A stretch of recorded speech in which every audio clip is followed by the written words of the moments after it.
Hello everybody, it's Julia here from the Highly Sensitive Tarot, and I'm back today, as you can see from the title of this video, with I don't think I'm going to make it into a tag unless anybody really wants it to be a tag and wants to have a go themselves. But I think a couple of years ago, I think it was 2023, I did a tag of my most used and least used decks of 2023, and I think I did the same last year, but I'm not necessarily going to make this a tag. But this is my most used and least used decks of 2025, and they're not all from any of the decks in my collection, they're just the ones that I acquired this year.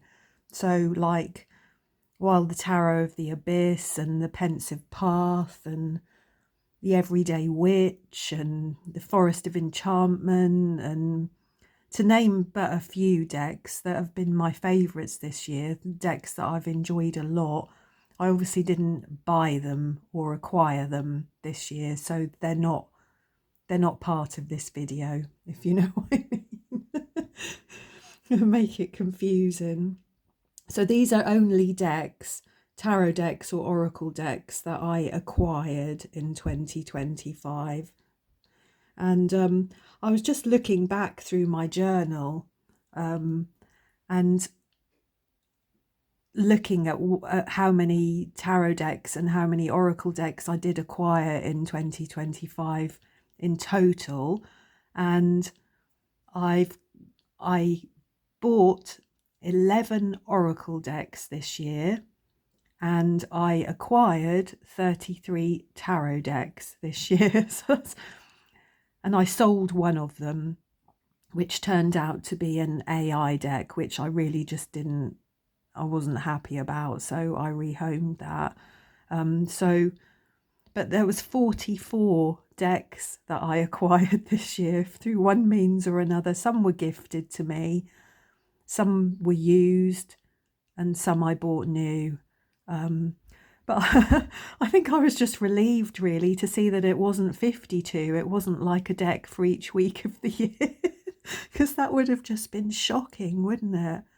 So yeah, 44 decks this year, and a lot less oracle decks than tarot decks. I'm just looking what I wrote down here, and it seems out of the 33 tarot decks that I acquired this year, I sold one, 6 were bought used, pre-loved, 8 were indie decks, and the rest were mass market decks.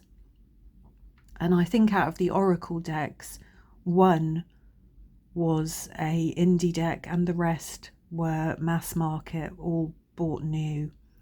And looking at my my tarot journal, my total for the end of 2025, my total of decks is 132 tarot decks and 74 oracle decks, so just over 200 decks.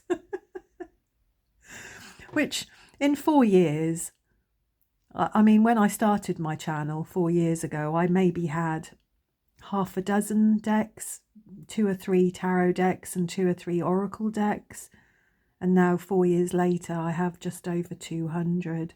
So yeah. So anyway, let's start with the decks that are most used. These are the decks that I've purchased this year or acquired this year, that I've used the most and enjoyed the most. So I won't take too long with them because you will have seen them all before. So this is the Mindscapes Tarot, which I've really not worked with enough, but I have loved the time that I have spent with it, and I plan to spend more time with this deck next year for sure.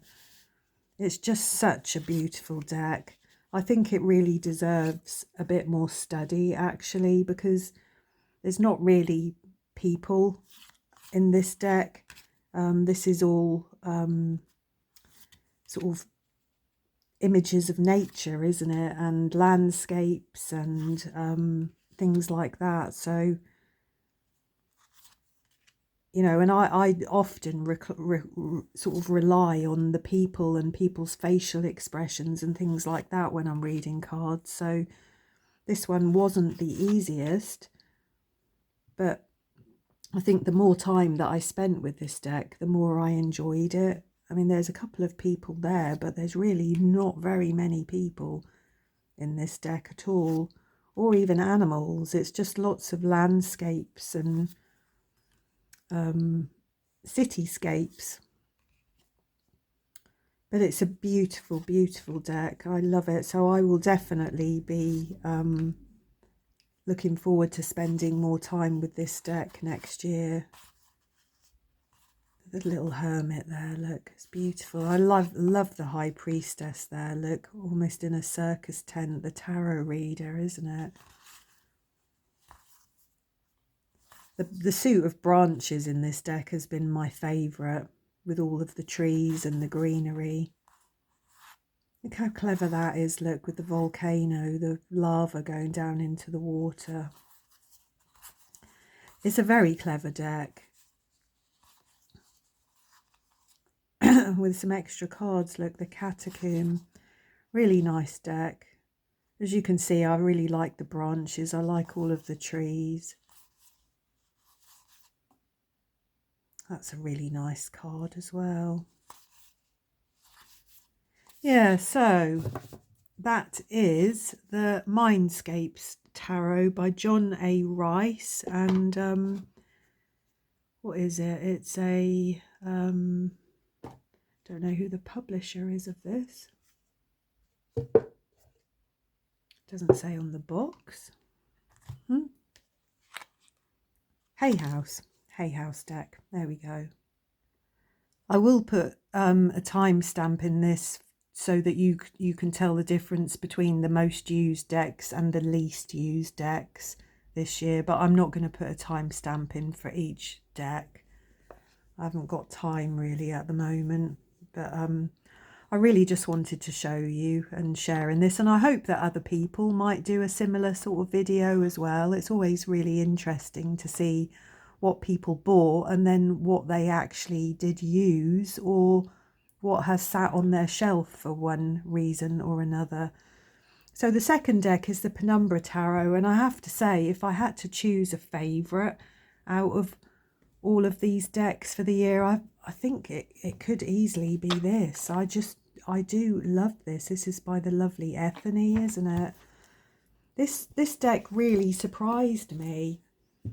You know, it's been around for a while and it had not really been on my radar particularly. And then I saw it on Simon's channel, and I don't know, it just really speaks to me. It's such a beautiful deck in so many ways. It's got a really nice little guidebook. I love the artwork in this. I love the colours. I mean, the colour palette of this. I'm always a real sucker for these sort of greens and blues. But it really does speak to me. I find this a really talkative deck. I've done a lot of readings on my channel for, you know, deck interviews and spreads from the book. I think I did a collective type reading with it. Maybe a Celtic cross I might have done. I've read for myself with it. And I think I might even use this deck to do my year ahead spread for myself this year, as I like it so much. I certainly plan to continue to work with this a bit more next year. This will not sort of go back on my shelf and be forgotten about, which does happen, doesn't it, unfortunately. I love it, and it pairs so well with so many decks. This pairs really well with the Urban Crow. You can see from this image it pairs really well with Call of the Morrigan. I found a lot of decks paired, oracle decks paired really well with it. I love everything about it. The card stock is nice. The images, the guidebook. Not got a bad word to say about this deck, really. Really used this deck a lot and enjoyed it a lot. So the third deck that I acquired this year is the lovely Om, and this is such a beautiful deck. It's by Darshani Suku, 78 card deck with a 200-page guidebook. Comes in this beautiful, beautiful box. Has a beautiful velvet bag, look, with all this lovely gold in it and purple. I don't tend to put my decks in bags because it seems with me that if something is out of sight, it's out of mind, and so it's better that it stays in a box, and then it's kind of in my mind. It's fresh. I was not sure how this was going to read because this deck is based on Hindu mythology. There are sort of references from all different cultures and religions from around the world in this deck. It's certainly not just Hindu, but there's a lot of that. There's also a lot of chakra energy to work with in this card. But it's so soft and so feminine and so beautiful. It has such a lovely energy. I haven't read on my channel with it, I don't think. And look at these, look, isn't that gorgeous? They're watercolours. They're just beautiful artwork. It's just stunning. Look at that, look, these pinks. So pretty. But I have read for myself quite a lot with it. And although my journaling practice hasn't been great this year, when I have done bits and pieces of journaling, I have actually used this deck. And sort of, I've used it for pulling a card, and I've read the guidebook just to try and sort of get my head around this deck a little bit better. But as you can see, it's just stunning. I love the look of the fairies, look. With the flowers, they're like wild roses, aren't they? Dragon, beautiful Queen of Pentacles. Look at that, look, that's just lovely. So you can see there's lots of different sort of people and different cultures, and it's a very diverse deck. It's just so soft, isn't it? And so deeply feminine. It's very warm. Look at that for Temperance, look, beautiful. So yeah, this is the lovely Om Tarot, and I think, where did I buy this? This came from Etsy. This is not a mass market deck as far as I know. I think it is an indie deck. Although I'm sure I have seen copies of it on Amazon now and again. But I don't think it's like a proper mass market deck. I think it is an indie deck for sure. It was not the cheapest of decks, but it was well worth it because it's beautiful. So the next deck, and this is a very much more recent purchase because these have all come throughout this year, some much earlier in the year. I think most of the summer I didn't buy many decks at all because I was quite distracted with my garden and didn't do a lot on my channel. So most of these decks were either bought in the spring or the autumn, sort of winter time. And this one I've worked with loads since I've had it. It's by Lacey Bryan. This is definitely an indie deck. It came from America. The shipping was horrific. Nearly as much as the deck, to be honest. It was terrible, but I'd seen it on a couple of people's channels and just absolutely loved it. I love everything about it. The cardstock is lovely. They're very slidey, lovely linen cards. And the images in the cards are just gorgeous. Let's see if I can put that down a little bit. These are a bit darker, aren't they? It reads like a charm. It really, really does. This was all hand painted. I don't really know what the motivation was for how it was painted or why, or the imagery. I've not really looked into that, and I should really, but it just reads so well. It's I've used it to do collective readings on my channel. I've read for myself. I've pulled daily cards with it. Oh, look at the 9 of Pentacles there. Look, beautiful. It is just such a lovely deck, and you don't see it too often on YouTube. I don't know how many people have actually got this deck. But there we go, look. What was that? Why is that one that way round? Do you know, I don't read reversals, and yet I seem to always have cards upside down and round the wrong way. It's beautiful. Look at the Queen of Wands there, look. She's stunning. The Page of Coins, 6 of Coins. Just lovely.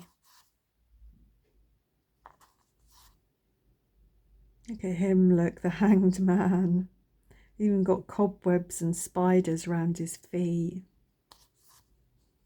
The Queen of Swords. It's so pretty, so soft, so intuitive, just lovely. Look at the 6 of Cups, that's so sweet. And the borders on the cards are really nice as well, because that will tell you what the suit is that you're looking at. So that's quite nice as well. So yeah, this is the Slow Tarot. Okay, so the next one, and I acquired this around my birthday time back in September. This is the RWS Monday by the lovely Nova at Nova Monday Tarot, who's been doing all sorts of Toth and Marseille and Rider-Waite-Smith decks of her own that she sells on makeplayingcards.com. And I'm a real Rider-Waite-Smith girl, unfortunately, otherwise I would have purchased some of her other decks because they're just gorgeous, really. She's got all these lovely spreads here that were created by people on YouTube for the deck. Marine at Waves of the Soul, Tammy Pie, Tarot Map. Yeah, so there's lots of those, which are really nice. I do like a spread. The cards are beautiful, lovely linen.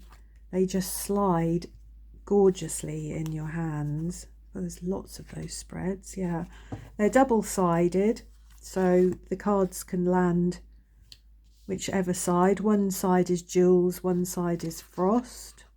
I would say that's jewels, isn't it? And this side is frost. I quite like the frost side, I think, the most. And she's got another one which I think is Paint and Dreams also. But yeah, it's just, I've used this to read for myself a lot. And I've also, because of the lovely size of these cards, because these are quite small tarot cards, I've used them to, the word's gone out of my head. How can the word have gone out of my head, honestly? I've used them when I've been doing readings and I've needed to clarify certain cards, because sometimes you don't want lots of big cards on the table, so I've used them for clarifying other tarot spreads. Aren't they beautiful? I do like this frost colour, I think, the most. I really do like blues and greens such a lot. Very, very pretty. Look at that, look, with the purple. So yeah, this has definitely been one of my favourites of the year. I'm so glad I bought those. Okay, so I've got 2 more tarot decks and 3 oracle decks to show you in my favourites and my most used. This is the Quiet Rebel Tarot. I bought the pocket size. This is by Lynn Thurman that you can buy from Etsy. And you know, I really wasn't sure, which is why I bought the pocket size of this. I wasn't sure if it was going to be my thing because I'm not really a collage-y type person. I like art, you know, proper hand-painted, hand-drawn art. But I think the keywords on this deck really sold it to me. They are just genius, some of them. You know, the fun slingers, 3 of Cups, the heart opener, the casualty for the 5 of Pentacles, the heartquake, the beast whisperer, the badass gardener for the Empress. This deck reads so well, like really. And again, this is another good little deck to clarify your readings as well, because it's very small sized and it's very to the point, you know. I would really recommend this deck even if you're a beginner, you know. It follows kind of Rider-Waite-Smith imagery enough, and the keyword on it is really, really helpful, I think. So yeah, the Quiet Rebel, really nice deck. The Done and Dusted, look, the 8 of Cups, the Bitter End, the 10 of Swords, the Wish Granted, the Storm Chaser, the After Party, the Cosmic Roulette. Such a nice deck, such a clever deck. The last deck that I acquired this year, which I think was around my birthday sort of time, was a Trionfi Della Luna by Patrick Valenza. And I don't have any of his other decks. I don't have the Deviant Moon. I don't have any of his oracles. I was never a big fan of the Deviant Moon. But I saw somebody using this and I really like it, I have to say. I've used it a lot for reading for myself. I haven't done a reading on my channel or anything much with it on my channel, but I've definitely read with it myself and I've pulled cards. And it reads really easily. It reads really well. I think that was what put me off the Deviant Moon, was I wasn't sure that it would talk to me, you know, that the images would talk to me, but this really does. It's a surprisingly easy reader, actually. As weird as some of the characters are in it and the images. Yeah, I find it very chatty, very talkative deck. The cards themselves are beautiful. They slide really nicely in your hand. They're a nice size. I just think it's all round a really nice deck. I really like it. I hope that I will continue to use this a bit more next year. Like I said, not all of these decks are this year's decks, because I think this might be 2024, I'm not sure. But these are all decks that I have purchased this year, so yeah. And this has actually been making me think I ought to give the Deviant Moon a try. Look at that, look, the Fool. I really like it. It's such a fun deck and really, really easy reader. So I had 7 favourite tarot decks of the year, or the most used tarot decks, and I've got 3 oracle decks which I found myself reaching for more than any of my other oracle decks, actually. This one is the Urban Crow by MJ Cullinane, and again, this had not been on my radar until I bought it quite impulsively. And you know, I've just found that it just pairs so well with so many decks, and the keywords are really nice. The guidebook is fantastic. I mean, a lot of MJ's decks have brilliant guidebooks, don't they?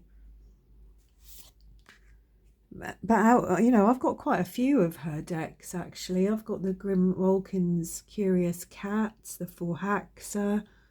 I don't have the Urban Crow Tarot, but maybe I should.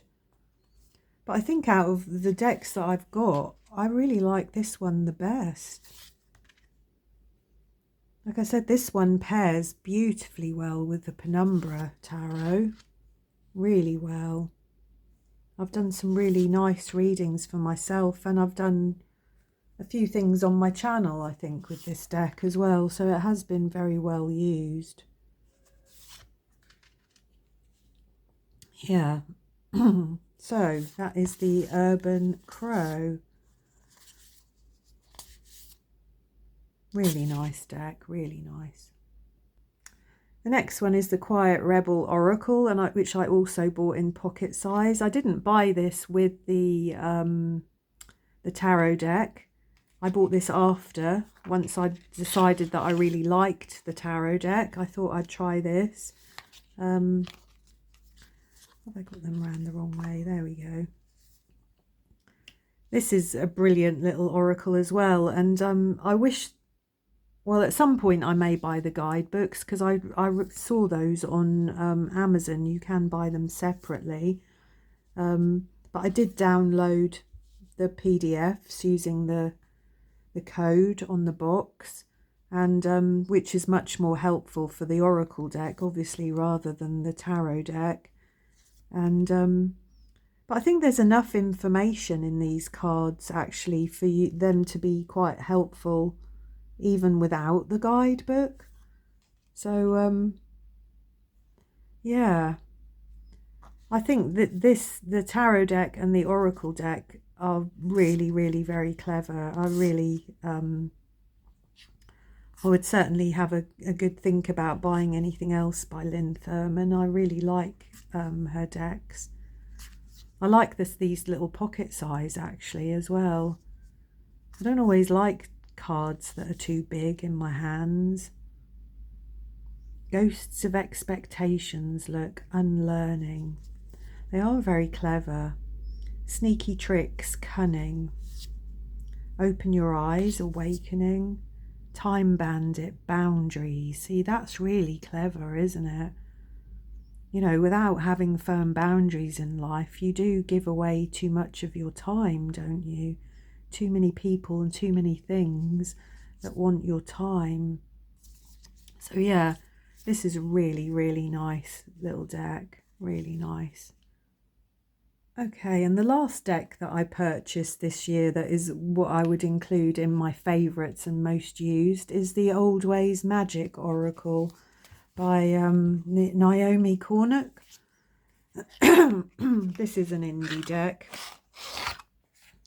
and it is beautiful. I mean, the Call of the Morrigan I bought this year is also beautiful. But I find the Call of the Morrigan, it's a similar sort of imagery, isn't it? It's a similar sort of feel with this very strong, sort of fierce, feminine energy. But I just find that this one is a little bit lighter. The Call of the Morrigan can just be too fierce sometimes. Whereas this has some beautiful cards. I did use this a fair bit through the summer. These cards were often on my altar or on my desk. They're just lovely, aren't they? I just love the Celtic images, all the spirals, the swirls, the plants, the trees, the animals. It's right up my street, to be honest. There's some of this artwork I could quite happily have on my wall. And I suppose, I mean, the guidebook is quite nice for this deck, actually. But I think you don't get a huge amount of information for each card. I think really, mainly, I've used this deck for cards for my altar, and just to choose a card each day to perhaps sit on my desk, you know, for me to think about through the day. but I haven't used it in readings, if you know what I mean. I don't think it's quite so helpful for that. But it is beautiful, isn't it? So there we go. That was my last most used and favourite deck of the year. So I'm going to put a timestamp in now, and then I'm going to show you the decks that I bought this year but have not used yet. So my least used decks purchased in 2025. Okay, so the first deck that I purchased this year, this was bought used from eBay, and I have not worked with it at all since I bought it, I think in the summer. This is the Unicorn Tarot by Suzanne Starr and Liz Hilton. It's a US Games deck. It's obviously an old deck. I don't know, I suppose I don't know why I haven't used it really. I can't even remember even looking through it that much, which is ridiculous, isn't it? It's not, I was just thinking for a minute, is it because it was a pip deck? Because I'm not a big fan of pip decks, but it was not a pip deck. It's quite a nice deck, isn't it? Yeah, I'm not really sure why. I guess sometimes you know, you buy decks, don't you? And you have 2 or 3 or even 4 come in all at once, and you go with your favourite, don't you? So sometimes decks get missed, and then if it gets to the next month and another lot of new decks have come in, that decks just get sort of put to the back of the pile, don't they? But it's nice, isn't it? Just looking at it. I mean, I love horses. I wanted a unicorn deck. It's a nice deck. I think it would be an easy reader. I don't, you know, now I'm looking at it, I don't see that there would be, that was what stopped me. I think it just must have come at a time when I had too many other decks. And so this one sort of got passed over. But it is a nice deck. What are the backs like? Yeah, so look at that, look. So yeah, this is the Unicorn Tarot. So the second deck that I bought, this was an impulse buy from eBay. It was new, Wisdom of Place, Tarot Deck, Cards and Guidebook by Elizabeth Bolts and Chip Sullivan. And I do know why this hasn't been used. I mean, it's such a shame because it's a nice production in a lot of ways. It's Oro editions. It says it's a magical adventure to relearn the sacred language of nature, 78 cards to draw upon ancestral knowledge of the earth's spirits as represented in myths, legends and traditional practices, which sounds like a really nice idea. Oh look, it's in another box, isn't it? But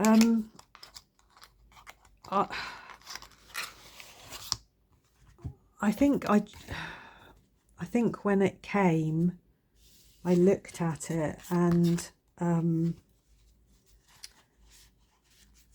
there no guidebook in amongst all of this? I think I looked at it and just thought, oh my word, the cards are huge for a start. The cardstock is not the best. It's quite cardboardy and flimsy. Yeah, there's a separate guidebook, isn't there? Yeah. But I knew I wouldn't just be able to work with this deck straight off, really, because I wasn't sure what was going on in it, really, to be honest. Some of the words I didn't even know what they meant. And I think this, if I was going to do anything with this deck, it would probably be, I would have to pull a card a day and sit and look at the book and try and learn the deck. A bit like a deck maybe like the Herb Crafter's deck, which is beautiful but is not always that practical to read with. you can tell the suits, you know, you can tell that this is water, because they're doing things with water in it. But other than that, it's not that clear what's going on.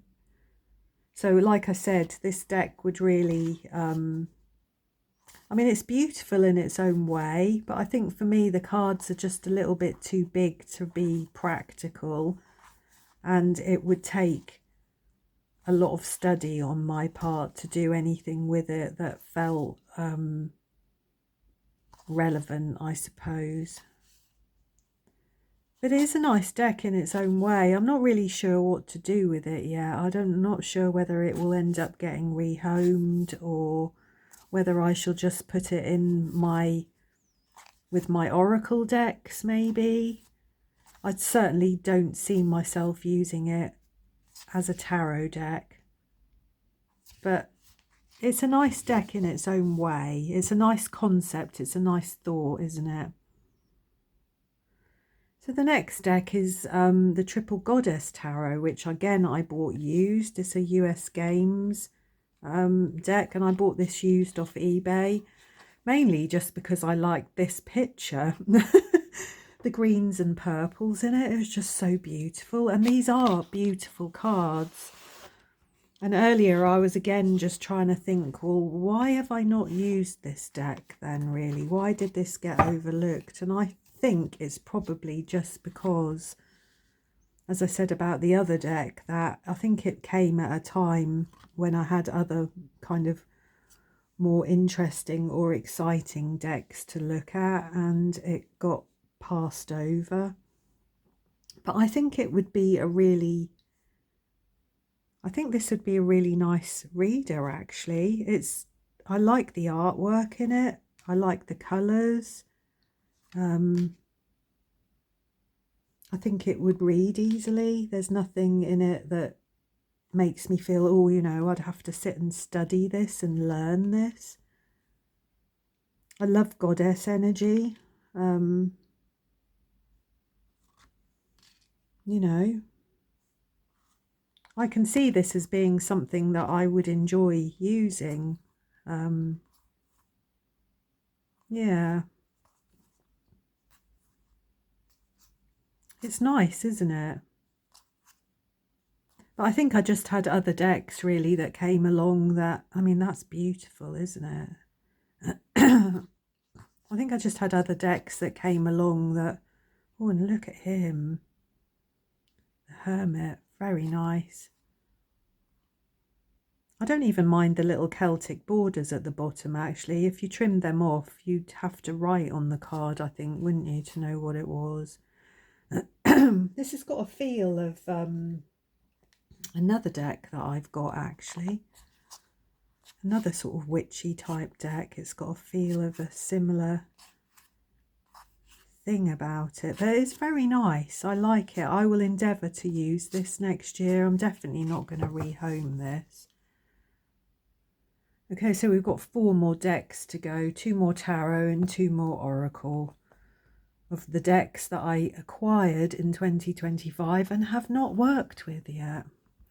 So this is Tarot Emblemata, and you know, I was so excited about this deck. I really was. It's by Natasha Rowland. It's a lovely production in many ways. Who is it by?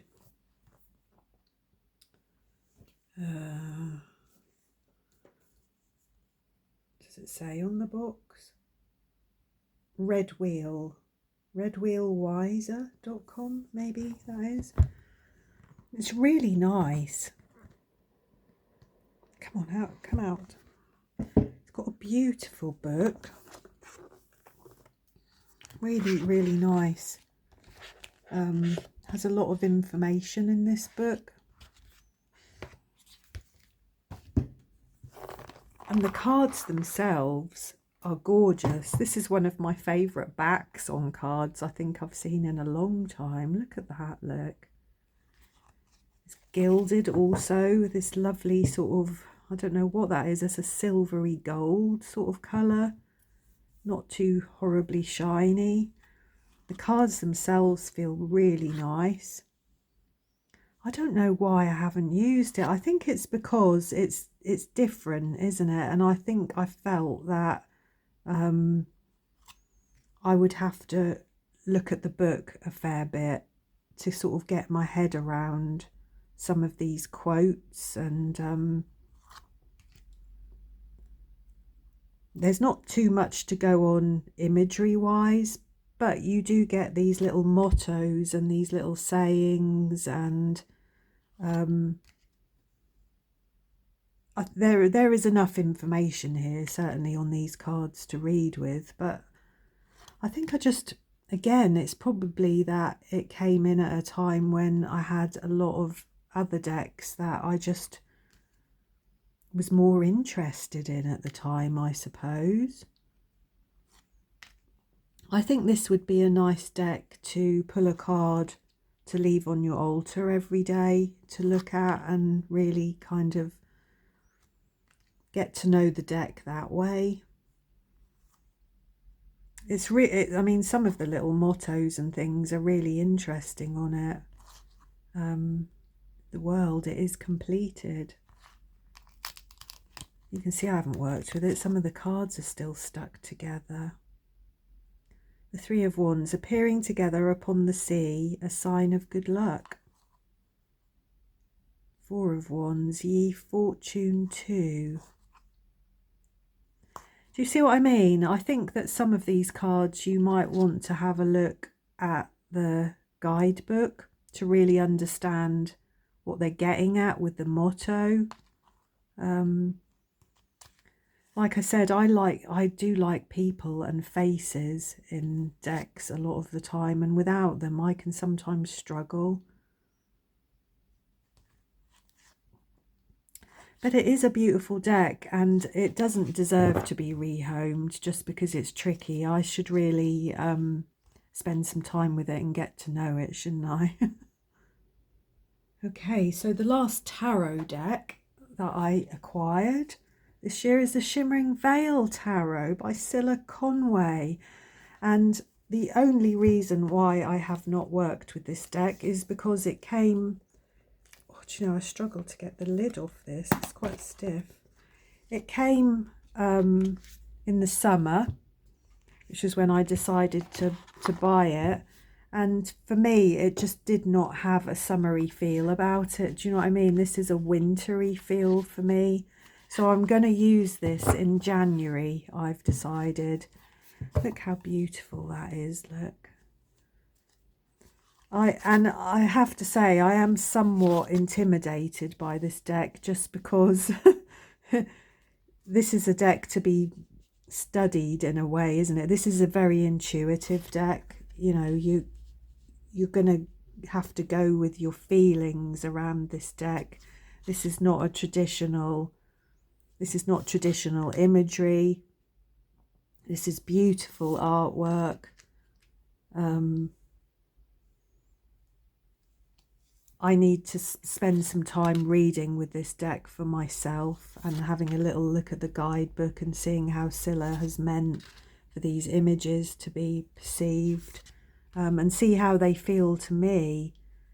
Because you know, I think when I bought it, I said it made me feel that it was a winter deck, and somebody else said that they use this as a shadow work deck,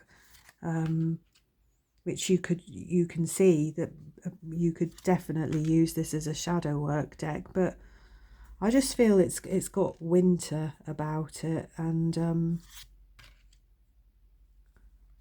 yeah, it's definitely a deck that well, I don't know. Maybe if I just sat down and pulled some cards, maybe it would talk to me. I haven't done so yet because I've felt somewhat intimidated by it, but perhaps I should just do that. You know, sometimes decks surprise you, don't they? You know, you think that you might have trouble reading with it, and then you pull a few cards and it speaks. So yeah. But the artwork is just stunning, isn't it? So yeah, this is on my shelf at the moment to be worked with in January. That is my plan. Okay, and the last two decks are Oracle decks. The first one is the Forest of Enchantment Oracle by Luana Weatherstone. And you know, again, I was so excited about getting this deck because I absolutely love my Forest of Enchantment Tarot. It is one of my favourites. But I don't know why I haven't done anything with this deck so far, except I've had it out of the box and oohed and ahed over it a little bit because it's very, very cute.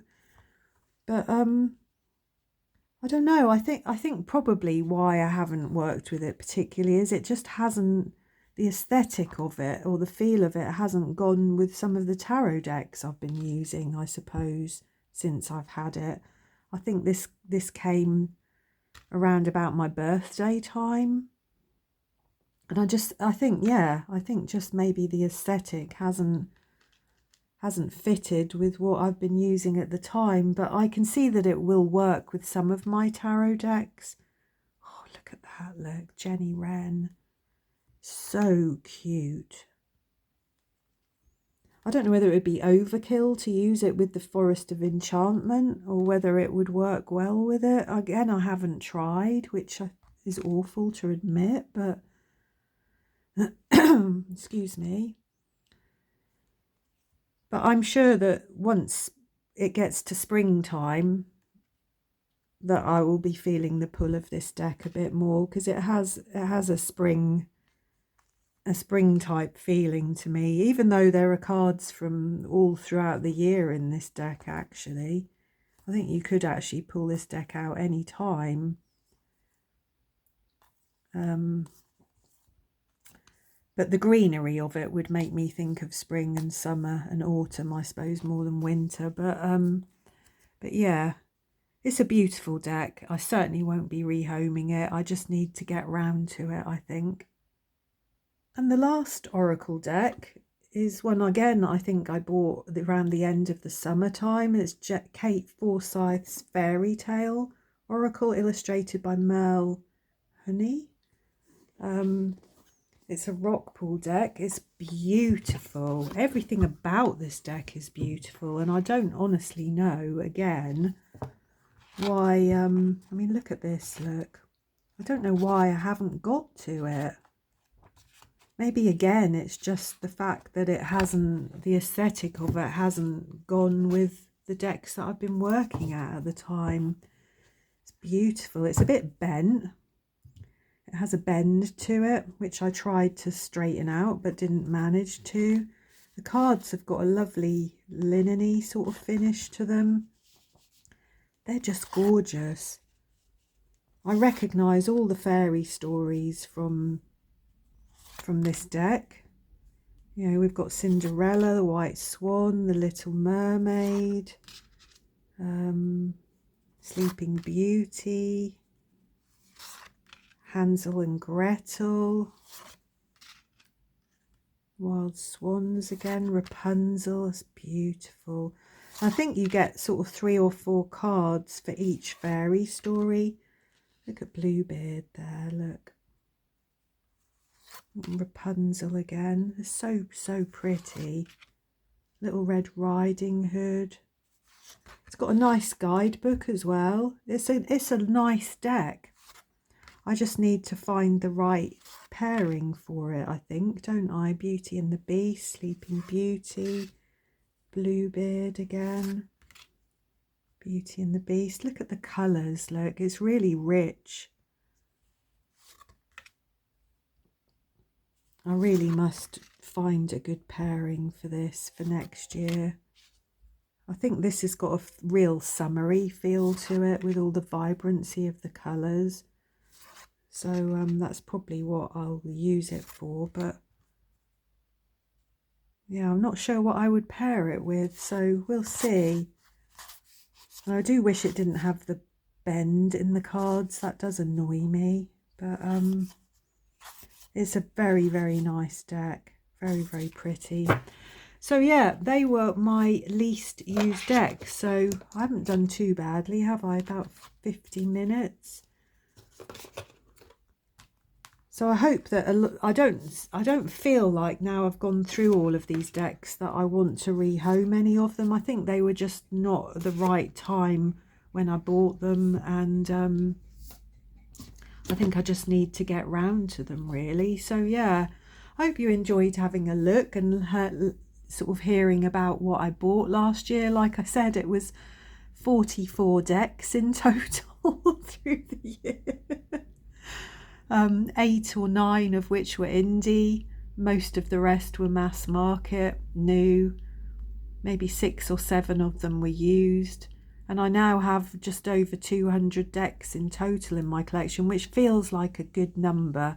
I don't feel like I want it to grow too much more. And I'm really going to try next year to have a low buy year, because like you've just seen, I've got so many decks, and there are other ones I could have pulled out to show you as well. Decks that I've bought other years that I still haven't got to. So I really should try and get to those decks before I buy any others. I've got 2 Kickstarters coming in January that I backed, because I thought it was about time I backed a Kickstarter or 2. So I've got those. But I don't plan to buy too many more decks, if I'm honest, or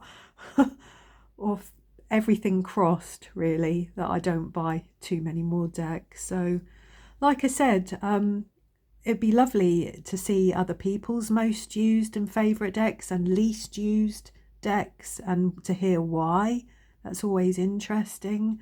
Do say hello. I love to hear from everybody, and I'm sure there'll be another video or 2 before Christmas, but I'm sending you all my love, and I will see you all again soon.